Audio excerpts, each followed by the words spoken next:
Hello friends and welcome back to day 29 of our Jewel Cichlid Fry Journey.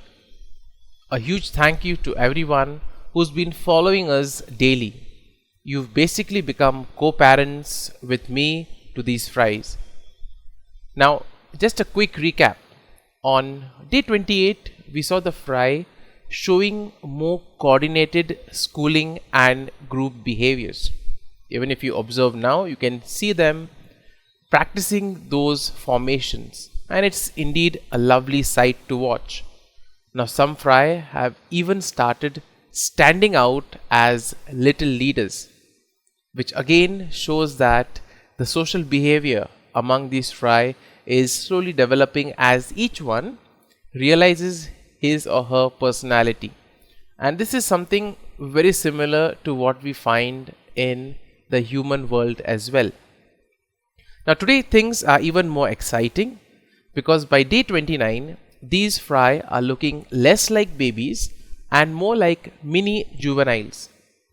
They are showing clearer structure, stronger swimming, and even the first hints of jewel-like shimmer on their scales.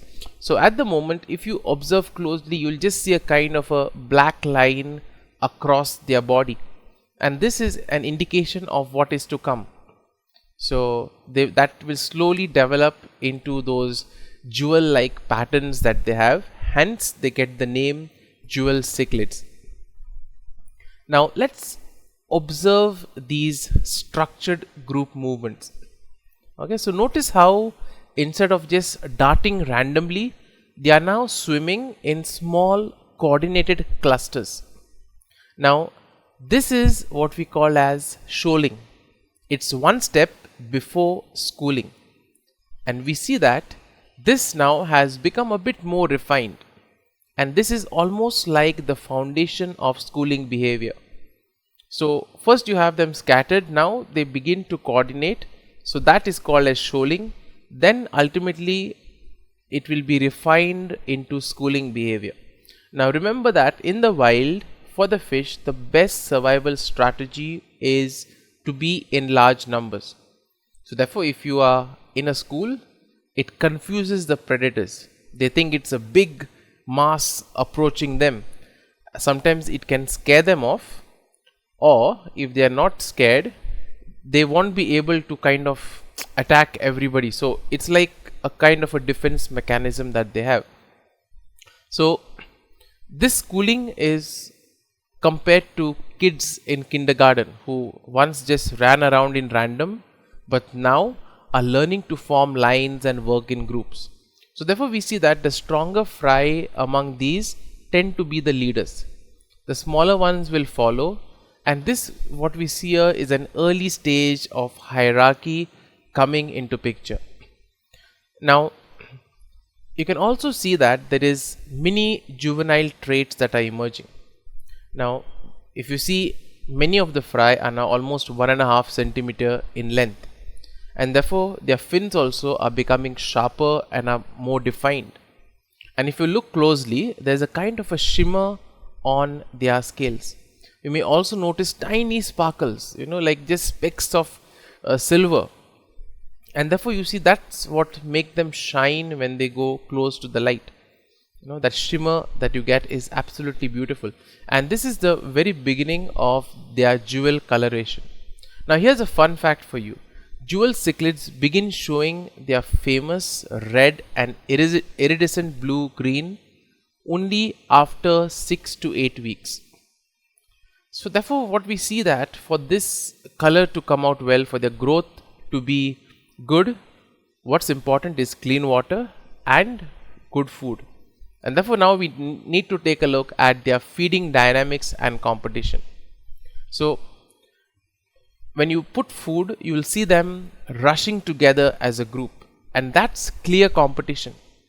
So now competition is natural. Why? Because it ensures that the strongest fry survive and thrive. And therefore for those of you who are trying to breed fish at home, instead of sprinkling just in one area, it's always advisable to sprinkle the food in multiple spots. In this way, it also helps the smaller fry and those who are slower, little bit kind of introvert personalities to get their share, and it also reduces the stress among the overall group. It's like lunchtime at school. Some kids rush to the front, others wait, but everyone needs nourishment. So therefore, if you have different counters, things get spread out. Rather than having just one counter for food, if you have 3-4 counters, things get spread out. So you can use the same analogy here and put the food in 4-5 different spots in the aquarium. That would help them quite a lot. Now, parents' role also has changed. If you have been following us from day one till now, you would have noticed that how they were very attached to the fry, in the sense that they would make sure that they would get them together in one group. Now they are somehow just there waiting patiently and allowing the fry to be themselves. So that independence is somehow there, and therefore you see how the parents now have spent time in patrolling more rather than tending to the fry.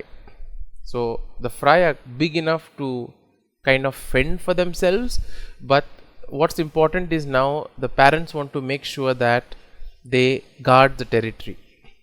So therefore parents are slowly shifting from constant hovering to distant supervision, and therefore this distant supervision is quite important because it gives the fry the necessary freedom to explore and to be themselves.